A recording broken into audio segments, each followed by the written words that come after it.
Le pôle nord magnétique se dirige vers un supervolcan. Qu'est-ce que cela signifie pour le champ magnétique de la Terre et un éventuel changement de pôle? Nous verrons tout cela dans cette vidéo. Ne manque pas de la regarder jusqu'à la fin. Bienvenue à tous les amis.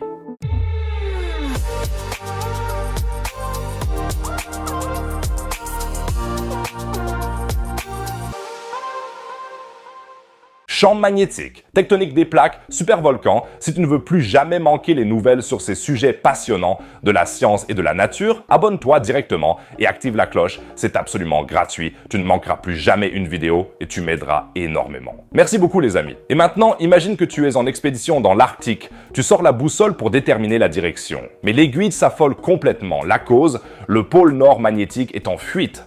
Ok, peut-être pas vraiment en fuite, mais il se déplace définitivement plus vite qu'un ours polaire à la chasse aux phoques. Pendant longtemps, le pôle nord magnétique a été un habitant fidèle de l'Arctique canadien, mais depuis quelques décennies, il semble avoir le mal du pays. Actuellement, il fonce vers la Sibérie à une vitesse d'environ 55 km par an. À titre de comparaison, c'est à peu près la vitesse d'une tortue lors d'un marathon, c'est-à-dire une vitesse fulgurante pour les conditions géologiques.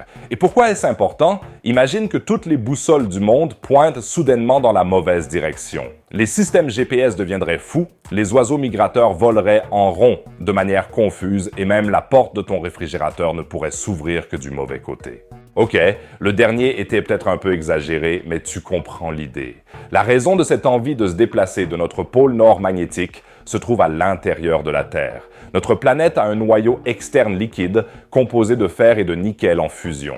Le mouvement dans ce noyau crée un champ magnétique qui entoure la Terre. C'est une sorte de bouclier cosmique contre les radiations dangereuses venant de l'espace. C'est comme si la Terre avait, comme Iron Man, son propre costume de super-héros. Ce champ magnétique n'est pas statique, il est constamment en mouvement. Imagine-le comme une lampe à lave géante.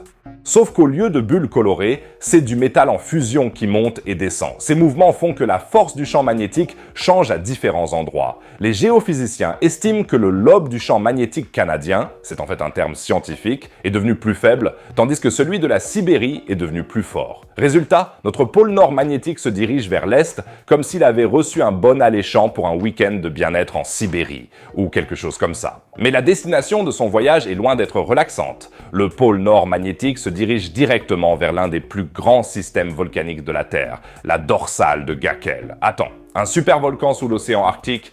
Oui, tu as bien entendu, et non, ce n'est pas un scénario pour le prochain film catastrophe de Roland Emmerich, même si cela pourrait être un film plutôt cool. La dorsale Gackel, ou dorsale médio-arctique, Wacken fait partie du réseau global des dorsales médio-océaniques. Elle s'étend sur 1800 km sous l'océan Arctique et est la dorsale la plus lente du monde. Cela n'a pas l'air très excitant au début, mais c'est justement cette lenteur qui la rend si dangereuse. C'est comme si tu laissais une cocotte minute sur un feu doux.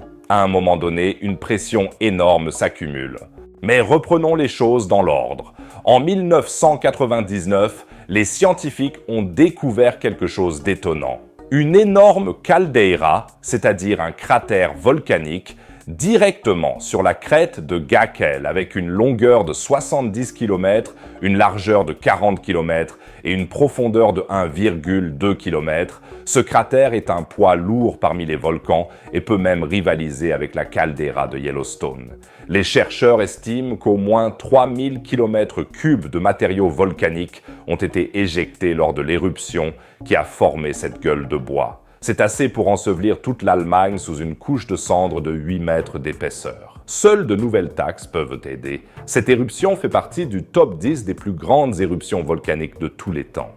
Elle était plus violente que la célèbre éruption de Toba il y a 75 000 ans. Mais ne t'inquiète pas, cette éruption remonte à un certain temps, 1,1 million d'années. Le problème, c'est qu'à l'échelle des temps géologiques, c'est quasiment hier. Et maintenant, le pôle nord magnétique se dirige directement vers cette géante endormie. C'est un peu comme si on s'approchait avec un mégaphone de l'oreille d'un dragon endormi. Que se passera-t-il si les rayons cosmiques sont dirigés exactement vers le supervolcan de Gackel? mondiale. Le pôle nord magnétique n'est pas seulement un point sur la carte, c'est une sorte d'entonnoir pour l'énergie venant de l'espace. Les lignes du champ magnétique de la Terre convergeant vers les pôles magnétiques et forment une sorte de dôme polaire. Ce dôme dirige les particules chargées du vent solaire vers l'atmosphère terrestre et produit alors des aurores boréales, par exemple. Normalement, ce rayonnement se répartit sur une plus grande zone de l'atmosphère, mais la zone où se trouve le supervolcan de la dorsale Gackel est un peu spéciale.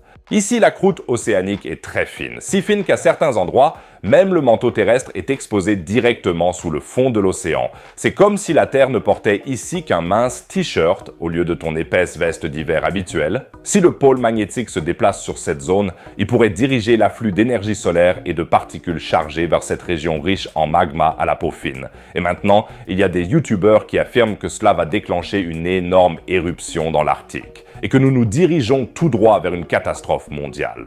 L'inquiétude avancée dans ces vidéos est que cet apport supplémentaire d'énergie pourrait déstabiliser davantage le système déjà instable des supervolcans. Mais est-ce vraiment vrai?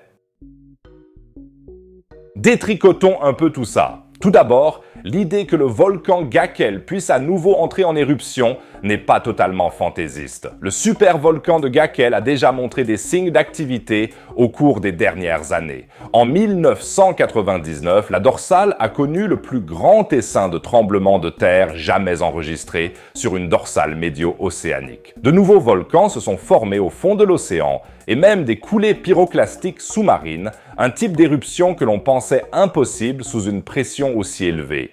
Un autre essaim sismique s'est produit en février 2018. Et si une éruption majeure devait se produire, les conséquences paraîtraient plutôt semi-optimales.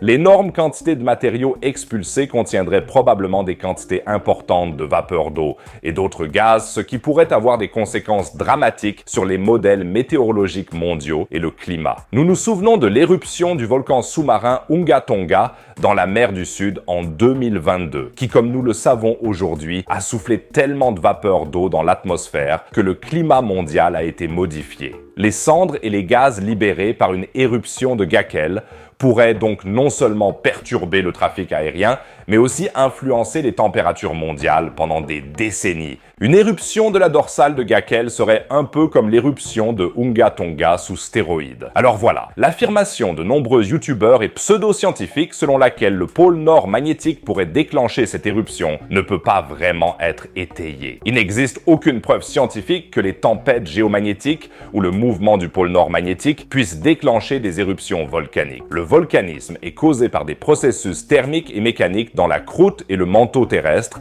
et non par des champs électromagnétiques. Le lien entre les tempêtes géomagnétiques et les événements géologiques tels que les tremblements de terre ou les éruptions volcaniques n'est pas complètement absurde. Après tout, nous savons que le champ magnétique terrestre est généré par les processus de circulation de la matière liquide à l'intérieur de la Terre. Nous avons donc un certain lien avec l'activité volcanique. Mais que la migration du pôle magnétique ait un impact direct sur les processus géologiques tels que les tremblements de terre ou le volcanisme, ou que le déplacement du champ magnétique puisse déclencher des éruptions, cela manque totalement de preuves scientifiques.